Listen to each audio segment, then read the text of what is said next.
Most people don't lose their business because they don't work hard. They lose it because they trusted the wrong thing at the wrong time. This is the Legacy Builders podcast. We're telling real stories from real people and uncovering what generational wealth means for them. If you're trying to be the first millionaire in your bloodline, then this is your show. By the end of this conversation, you'll understand the real cost of getting blindsided as a business owner and how clarity, not hustle, is what actually protects family long term.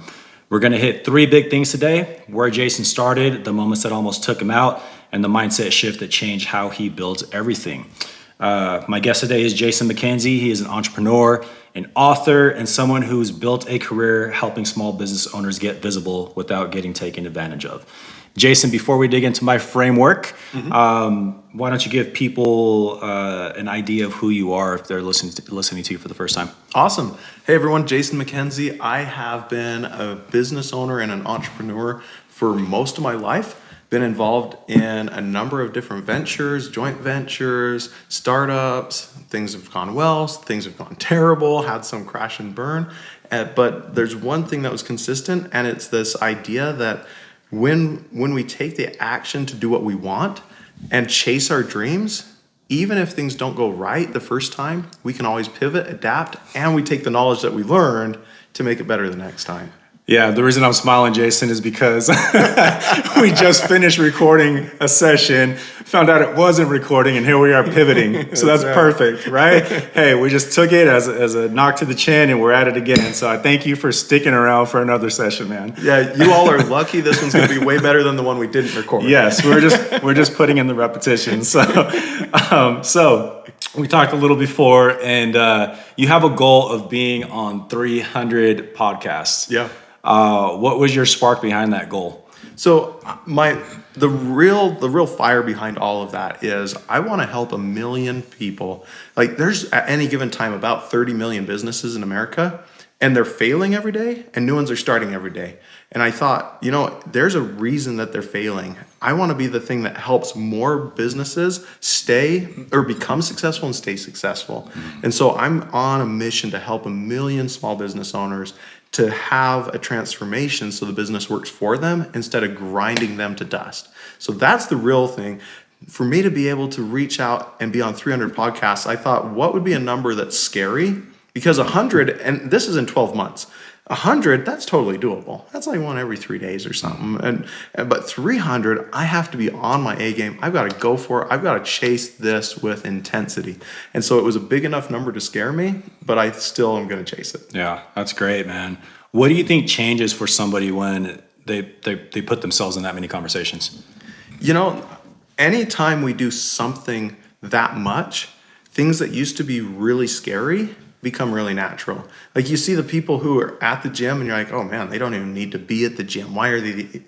It's because they've gone to the gym so many times, it's become natural for them. Yeah. Same thing with this going out to speak 300 times. Things that used to be terrifying, they're going to be not so scary anymore after 300. Yeah, absolutely. I mean, just after recording my 6th episode with this, I was like, oh, it feels a little better. I'm not so camera shy anymore, right? Anybody can do this. Exactly. So just getting out and do it.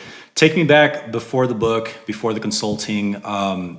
Where did your relationship with money and business actually start? So my very first experience with money started out, I was probably 4 or 5 years old, walking to this department store. They had an aisle dedicated to candy, and I loved candy. And how do you choose candy when you're a 4 or 5 year old? You're like, I want this and this, and everything that you see, you want. And so I was like, I need enough money to buy all the candy in the store. And that just got stuck in my brain, is how much money would it take to buy all the candy? And I didn't, thankfully, or I'd probably be dead from diabetes at this point. But my parents showed me a better way. I thought I had to go in to play basketball, and my dad's like, no, you're not going to be tall enough. It's not going to work. Like, you can't. I was good. I was the MVP when I played basketball, but I wasn't that good. And so he's like, the people that really make money in this world are business owners. And so he started teaching me about that stuff early on and gave me little opportunities to learn little bit by little bit and just start building on that from that age on forward. Okay. That was my next question to you is, did you grow up around entrepreneurs, or did you have to figure it out the hard way? So my dad always had a regular W-2 job. Yeah. My grandfather on my father's side was a farmer, so very much entrepreneurial there. But aside from that, there wasn't much entrepreneurship going on. Everyone had the industrial mindset that, because if you go back a couple hundred years, everyone was an entrepreneur. You had someone who's a trapper and he's out getting the furs. You had someone else who's farming. That was America in the beginning of America. There's very little working for the man. Everyone was just doing their thing, making a living. But then we had this revolution, which caused a lot of good things. We now are way more efficient, but it created this mindset that you're going to go to school, get out of school, get a job, work for a company. They'll pay you money. You spend all your money. You get old. You die. Someone else gets your job, and it just repeats. And now we're starting to have this revolution back towards, or I shouldn't say it's more of an evolution back towards this idea that it's amazing to have a business, and it's okay to be an entrepreneur, and it's okay to have a normal job and also have a side hustle and to do more than one thing in life. Yeah. What was your first real oh crap moment? I don't know what I'm doing. So I don't even know what the first one was. I've had way too many. But the worst one I had by far was I wanted to take my family on a vacation for 1 week where I wouldn't be connected to the business, because I'd been on vacations and I'm over here. Yeah, I'm having fun. You guys having? Okay, good. I'm doing and that's stupid. Like, if you're doing that, I understand why you may think you have to do that.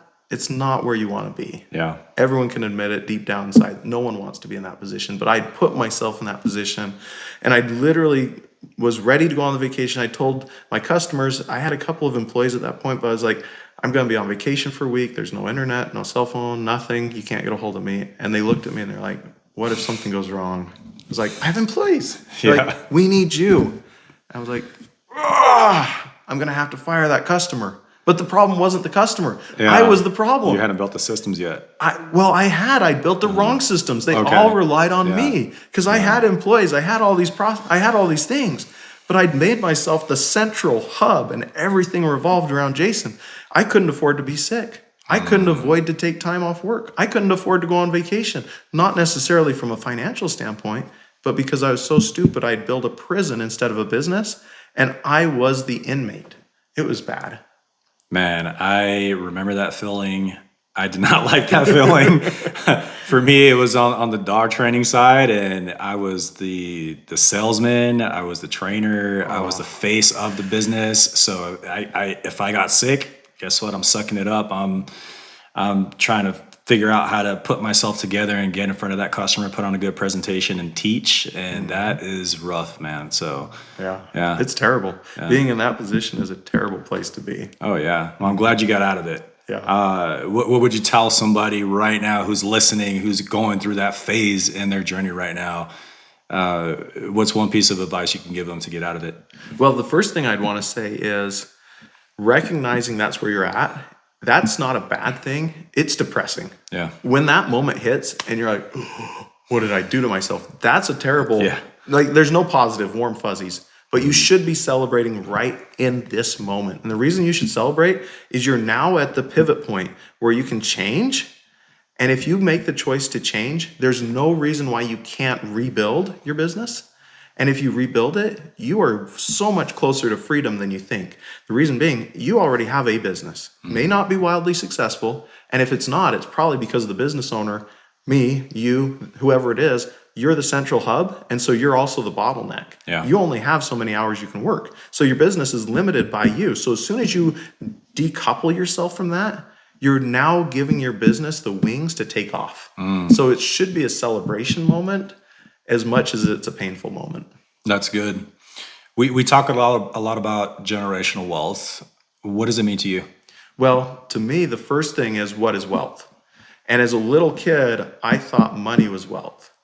But the more I grow and advance and become a different human and have new mindsets, I realize money is not the same thing as wealth. Money is a byproduct of wealthy living. Having money means that you're doing things the right way. There's a saying that poor people are poor not because they don't have money, but because of their lifestyle. Rich people are rich not because of their money, but because of their lifestyle. And I'm not saying that you're out there driving the Rolls Royce and having the gold cufflinks and diamonds. And That's not what I'm saying. Yeah. There's a way to live and it will make you poor. There's a way to live and it'll make you rich. Knowing the difference, having that is where a lot of wealth comes from. But the other side to that is you can have a lot of success in one area of life, but if it's not balanced, you're still not a wealthy person. Right. I think the best story ever is a Christmas Story where Scrooge is wealthy, owns everything, and he's the poorest guy around because he hates himself and he hates everyone else and everyone's scared or hates him. Yeah. But once he makes that shift and becomes the well-balanced individual, he's not only mastered how to become wealthy financially, but also relationship-wise. Yeah. What's your thoughts on delayed gratification? You know, because for at least for me, I mean, I grew up wearing yard sale clothes and hand-me-downs, and I was never into the fancy things. And I always told myself, like, hey, I don't need a brand new car off the lot. I don't need a fancy Rolex. I don't need those things. But sometimes it'd be nice to have those things, right? So strongly believe in delayed gratification. Don't spend it unless you have it. What's your take on that? So almost 30% of entrepreneurs have some form of either ADD, ADHD, or something in that vein, I'm right? starting to learn that, yes. It's crazy. Yeah. It is crazy. And most of the ones maybe they've never even been diagnosed. Yeah. But they naturally gravitate towards that. Delayed gratification doesn't work in the sense that people think of it for those people. I was just reading a book on this the other day where they were talking about this whole world of ADD, and they say that one of the key differentiators is if a normal person takes this much feel-good chemicals in their brain to be happy, it takes an ADD person this much. So they're out there doing more, they're being crazier, they're being bigger, they're being louder. That's who they naturally are. Yeah. So instead of saying delayed gratification, what if we say, I'm not going to give myself this gratification because I'm giving myself this other one. Like we all want to go and eat a Twinkie. Maybe not Twinkie. We all want to go eat a cookie. Everyone agrees on Oatmeal raisin. Everyone wants a cookie. They taste delicious. Who doesn't love them? But if we say, you know what? I want to eat that cookie. I want to go to the gym. We're not delaying the cookie as much as we just changed what it is that we're giving ourselves. So for me, I think the real success is pivoting from saying, I want this right now to saying, I'm going to give myself this other thing right now. And so that takes the focus off from, I can't have this to, I want this. And so it's like working out versus eating junk food. Yeah, I'm going to delay that. That's the reality. But the mindset is, oh, I want to feel good because I went out and exercised. And I know if I work hard enough at the gym, I feel really good. Yeah. So I think it's that mindset shift that really gives us the ability to have delayed gratification without feeling an internal turmoil with ourselves. That's good. So you're exchanging it for something 100%. else. Yeah. Yeah. I went through a similar experience where I won't dive too deep, but went through a divorce, and it's tough. It could be tough for anybody. Sure. And I was hanging out with all of these different social groups who all they wanted to do was go to the bar and drink. And I was like, at a certain point, I was like, you know what, Mario, you're making a commitment today that if you're going to go to the bar, you're going to go to the pull-up bar at the gym. Once I had that mindset shift, it's like it just completely changed. So yeah, I think everybody has their story, and that was mine at least. What's the cost or the real cost to a family when a business owner gets blindsided? Oh, man. So for me, that blindsided moment that I talked about earlier where I couldn't go on a vacation, like my family was paying a price that I didn't even realize they were paying up until that moment. Like how many times had I been checked out when I should have been checked into the family? Yeah. They were paying a price long before I realized they were paying a price. Then I got pushed into the chaos of the fire where I realized how big the problem actually was. And then I was like, oh, wow, the price has been paid for years, but now I've got this new fire that I'm dealing with. And now am I checked out even further from the family? Am I not spending time with them when I could be spending time with? Like, what am I doing? What neglect am I doing to them, either financially or emotionally or just time? Because time alone is so valuable. Yeah. Like, it's something you can never get back. It's gone, it's gone, it's gone. So as the kids mature and grow, if I wasn't there to spend time with them, they were spending their time. How were they spending it? That's a high price to pay. Yeah. Let's dig into that. And we talked a little bit about it earlier.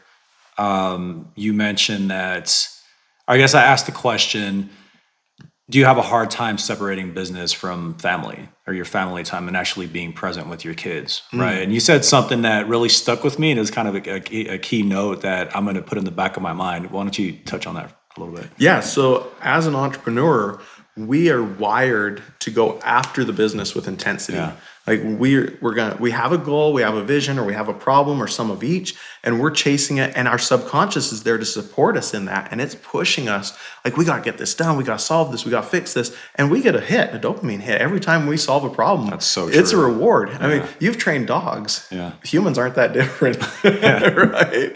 And so you reward the dog for the good behavior. We're doing that to ourselves, and we program ourselves, but oftentimes, if we don't view the family with that same level of intensity, then the family becomes this thing that we're trying to avoid so that we can come over here and accomplish more. But if we do go after that time, like my daughter sharing, my daughter needed shoes. I was like, okay, she needs shoes. We're going to attack that. We're going to get it done. We're going to solve it. I brought another daughter in. We went out. We made it her moment where she could go out and have this experience with me, 100% bought in, her sister 100% bought in. We're in there in that moment, solving a problem for her and making it something special. Then my brain transitions, and anyone can do this. You transition from just solving the business problems to now focusing in on the family and making that the thing that you want to solve. And maybe it's just like, I've got to make sure my family has a great experience tonight. That's important. I've got to make sure that my kids have the best dinner ever. That's critical right now. Your body goes from fighting you on it and being like, hey, pull out your phone and do a little work, to no, we got to solve this. We're going to do this. It's going to be intense. It's going to be amazing. And your family, your focus moves back to the family, and then you can be in the present without the worry of the work, because your body's trying to help you solve that problem and be there in an intense way with that same intensity you attack the business. That's so good, man. Very impactful. If you're out there listening, if you don't take any away from this conversation, take that away, because I myself find myself in that position all the time, right? Trying to solve problems. I never really thought about like, hey, I'm chasing that dopamine hit. I'm looking for problems to solve, right? Why don't I solve the problems that my kids are having or turn things into experiences? So thanks for sharing that, man. For sure. Let's talk more about kids. You know, I love the idea of bringing my kids into the business and talking about their aspirations. They each have their own things. How involved are your kids in your business and your ventures? Yeah, so I've got my kids involved, but what's really cool is they understand at this point, I've got a wide range of ages, and they understand that the business being successful equals them accomplishing more in their life too. Mm-hmm. And so I've got a couple of the older kids that are helping me out editing podcast episodes and creating shorts, and they're learning these skill sets that are going to pay rich dividends for the rest of their life. But now they're also a part of what we're doing. And so it's not Jason is over here and he has his business over here and his family over here. But now we're fully integrated to where, yeah, I may go on a vacation and I may film a few podcast episodes, and the kids are coming to me and they're like, hey, Dad, what if you stand there and you say this? That would be really cool for an episode. And I bet it's going to do really good. Yeah. And so like, there's less need for separation, which if we go back a couple hundred years again to the agrarian society America was in, it wasn't like, oh no, my family's over here and I'm farming over here. It was this integrated thing where you had work, you had a family, and you all pulled together for this common purpose and this common goal. And maybe they wanted to add on to the house, and they knew that they'd have to cut down the trees to build the lumber to get the house built. And so they worked together as a team. And when we can do that as a family, it makes it so much easier to go from the battle of, is it the business or the family, to we're all working together towards this common goal. And because of that, we can have these great experiences both relating to the business, but it's also easier to set the business aside and play together as a family as well, because you're fully integrated doing things together all the time. Yeah, that's great. Talk to me about the light bulb moments and your daughter with the lemonade stand. This is probably one of my favorite stories. So my daughter was pretty young, and she had seen this friendship necklace where it's the two parts that make the heart, and she wanted it so bad. She was going to give the other half to her sister, and they were going to make it happen.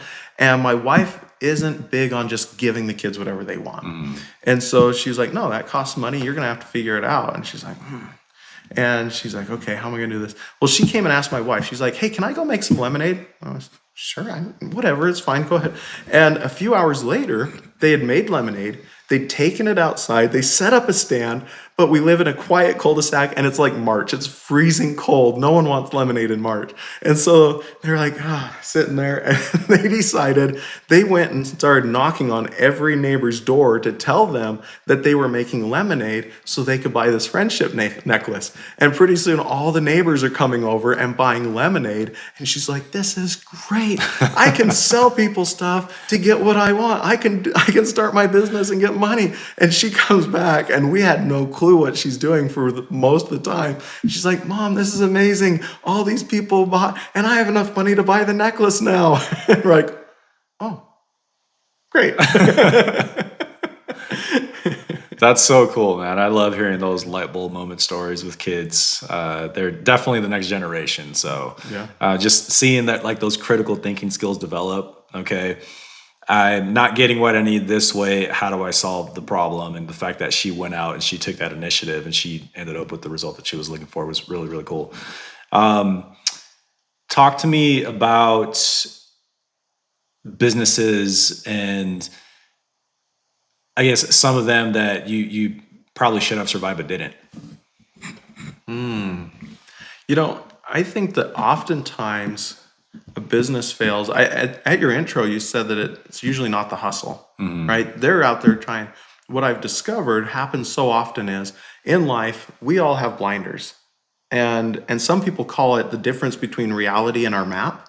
Like if you pull up Google Maps and you look at it, you can see some of the things that are going on and it represents the world, but it's not truly the world. So like you'll never know what the wind is. You can't feel the wind when you look at Google Maps. Same thing for each of us. Like I've got blinders on and I don't even know what I'm blind to. And so business owners get in and maybe they're like, okay, I've been swinging this hammer for 20 years for this other guy. If I were to just do it for myself, I'd make way more money because I know what he's charging. Yeah. But what he doesn't realize is, well, that business owner not only has people swinging hammers, but he's got to go out and promote. He's got to know what price points. He's got to know how to do contracts. He's got to know on and on and on. And there's all these other things. And because of the blinders, people don't know. And so once people hit the moment of, oh, there's a lot going on here, they go from swinging that hammer and they start their own business. Oftentimes, they emotionally get broken and they get worn out and overwhelmed. And the fact that they have a choice, they can either learn all these new things and it feels overwhelming because you don't know what you don't know, and that's scary, or you can just let it fail. A lot of them get emotionally checked out at the subconscious level, I think. They're like, you know what, I'm just going to keep going a little while, see if any breakthroughs happen. And if they don't, they give up. And that's what really happens to a lot of them. They don't have the right knowledge. They don't have the right tools in the tool belt to pull that out and say, oh, I can fix that problem. Yeah, for sure. Is there a belief about business or success that you had to unlearn the hard way? So I had one that really rocked my world for a long time. When I was in my early 20s, I don't even know what the trigger point was in my early 20s, but I got to the point where I thought that I couldn't take money from people. And by that, I mean, I would literally provide the service. So if I was building a website, I'd build a website for someone and they'd be like, okay, I'm ready. And I couldn't take that money. It was a weird problem. And I had to unlearn a lot about money before I could fix that. But I knew I couldn't wait until I'd solved that problem before I could be in business, because I was already in business when the problem hit me. So instead, I just said, okay, if I can't solve this inside myself, I hired somebody that could handle it, and they became the person that took care of all the money in my business until I fixed that problem myself. And it took a few years, but eventually I overcame that issue, and I realized that I was not hurting you by providing you with a service and you paying me, because money really is a transference of gratitude. Yeah. And as soon as I had that change of mindset, that like, whoa, I'm not hurting anyone. They're thanking me for giving them money. It changed everything. Like, who wouldn't want electricity?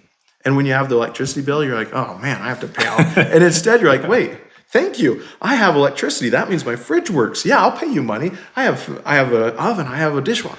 All these things because of electricity. Thank you. Yeah, gladly pay you that money for the electricity. Who Yeah. wouldn't want that? Like, would you really rather have the trash piling around your house than pay someone the gratitude money of having the trash man come take it? Yeah. Like, it's a totally different mindset, but it took me years to get there. Yeah.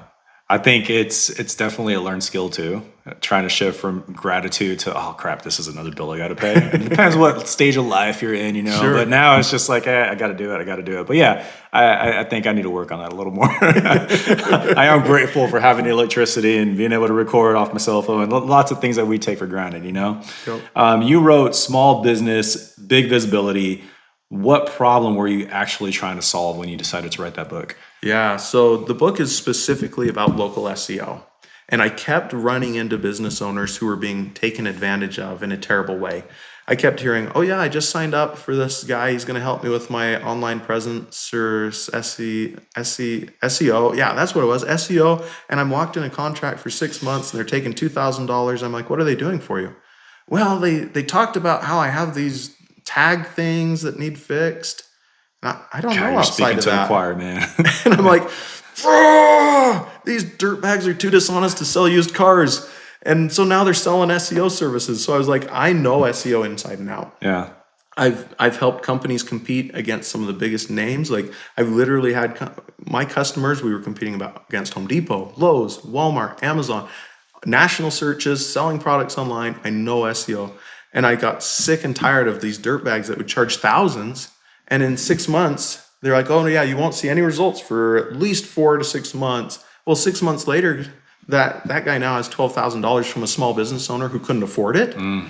And the small business owner literally got no business from it. And so I was Yeah. like, I can come in and teach these small business owners what this is all about very quickly and efficiently. And those business owners, they can either do it themselves or they can intelligently hire someone where instead of just tossing it over the fence and hoping someone takes care of their problem, they're like, why are you doing that? You should be doing A, B, and C. So literally the book was to empower small business owners to get cheated less. Man, I wish I found that book a long time ago.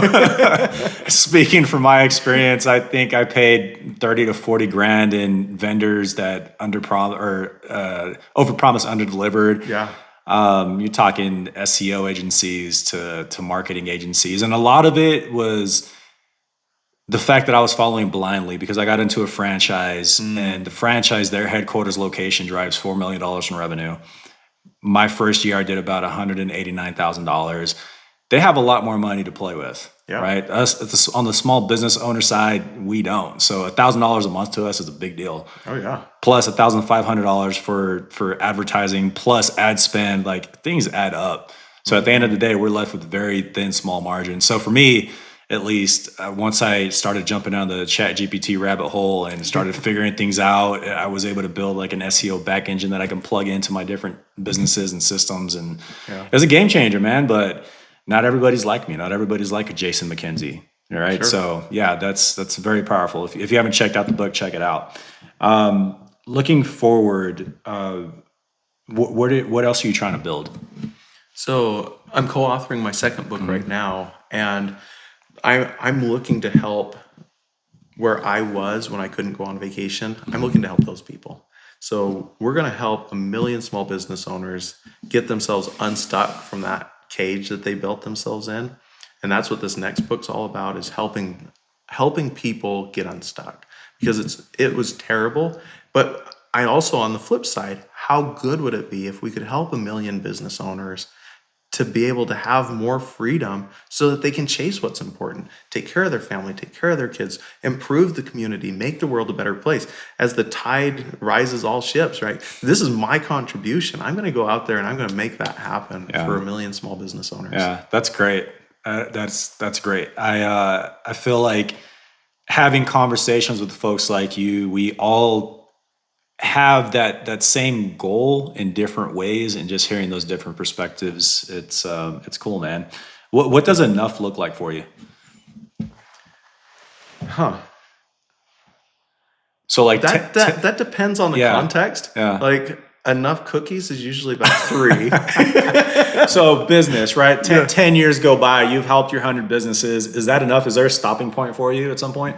So what's interesting, I was in college and this accounting professor that I had said, you will get to the point where money doesn't mean anything to you. And he's like, none of you believe me right now because you're all starving college students, but you get to the point where you're like, yeah, we can go out to dinner. It's fine. Doesn't matter.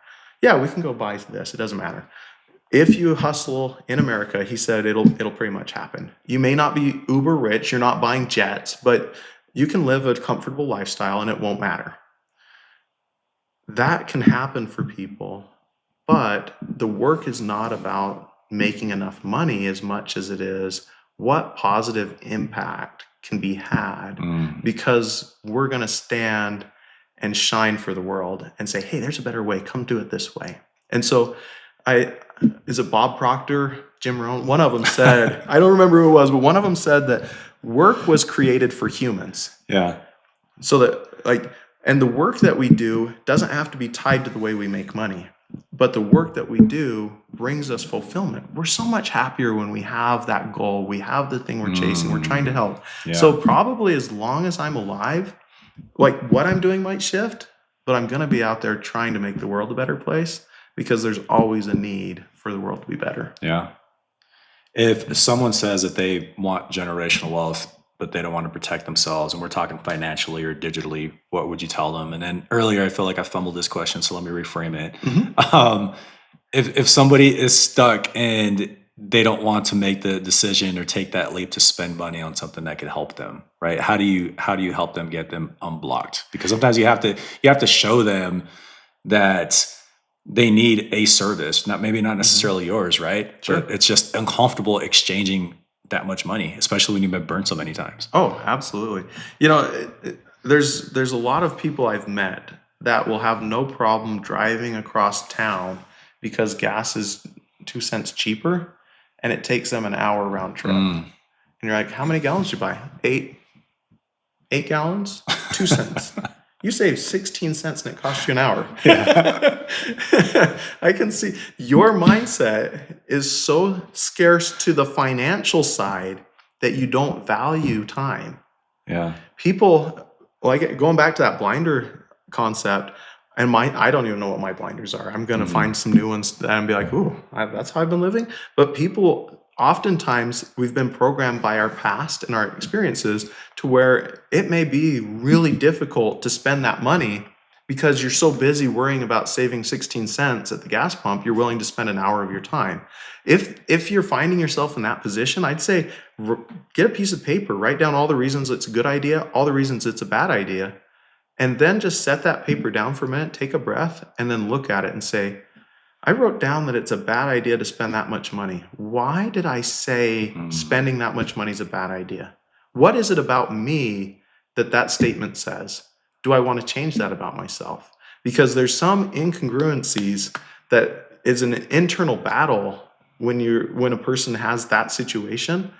And if they can understand what's going on inside them, they can start making adaptations and changes to the way they think, believe, speak, act. And when you can do that and bring unity back to yourself in your purpose and unity towards your vision and goals, that's amazing. Now, if you just simply got burned, I'd say do some homework and make sure they're not burning you. Yeah. Know what they're going to deliver and make sure this company delivers it. You do that, you're solved. But if it's an internal battle, solve the fight. Yeah, for sure. Awesome, man. How can people find you? So I am all over the internet. Small Business, Big Visibility. You can find the podcast anywhere there's podcasts. It's everywhere. Also, jason-mckenzie.com. I'm available there. You can find me. And then on social media, I'm the Jason with the red beard. It's pretty hard to miss. That's great. Hey, I really appreciate you sticking around for round 2 back to back. Like I said, we make mistakes, we figure it out, and we just keep chugging along. So thanks for taking the time, man. Thank you.